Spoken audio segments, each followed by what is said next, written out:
Жас бала анадан туғанда екі түрлі мінезбен туады. Біреуі ішсем екен, жесем екен, ұйықтасам екен деп тұрады. Бұлар тәннің құмары. Бұлар болмаса, тән жанға қонақ үй бола алмайды. Хәм өзі өспейді, не қуат таппайды.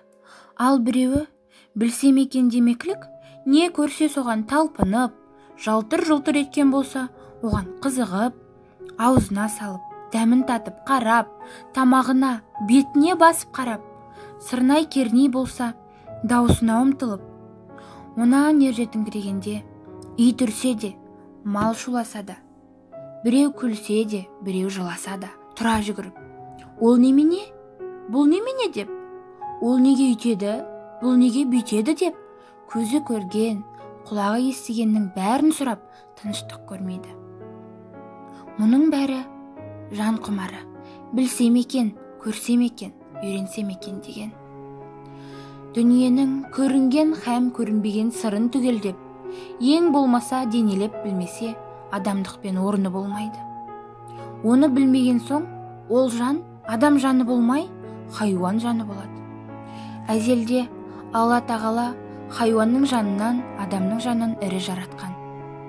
Сол әсерін көрсетіп жаратқаны, сол қуат жетпеген, ми толмаған ессіз бала күндегі бұл немене, ол немене деп, бір нәрсені сұрап білсем екен дегенде, ұйқы, тамақта есімізе шығып кететұғын құмарымызды, ер жеткен соң, ақыл кіргенде, орнын тауып ізденіп, кісісін тауып, сұранып, ғылым тапқандардың жолына неге салмайды екенбіз?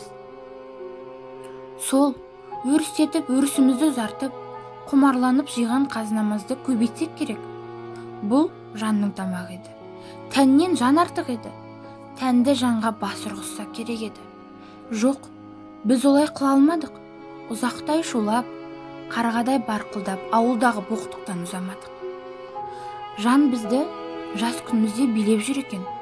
Ер жеткен соң, күшенген соң оған билетпедік. Жанды тәнге бас ұрғыздық. Еш нәрсеге де, көңілмен де қарамадық.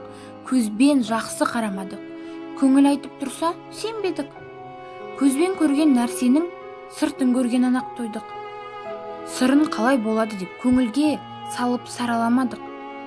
Оны білмеген кісінің несі кетіпті дейміз. Біреу кеткенін айтса ұқпаймыз. Ал біреу ақыл айтса, ей шырағым, өз білгенің өзіңе, өз білгенім өзіме. Кісі ақылымен бай болғанша, өз ақылымен жарлы бол деген дейміз. Айтып тұрса ұқпаймыз. Көкіректе сәуле жоқ, көңілде сенім жоқ. Құр көзбенен көрген біздің хайуан малдан неміз артық? Қайта бала күнімізде жақсы екенбіз. Білсек те, білмесек те, білсек екен деген адамның баласы екенбіз. Енді осы күнде хайуаннан да жаманбыз. Хайуан білмейді, білемін деп те таласпайды. Біз түк білмейміз. Біз де білеміз деп надандығымызды білімділікке бермей таласқанда, өлер тірілерімізді білмей, күре тамырымызды адырайтып кетеміз.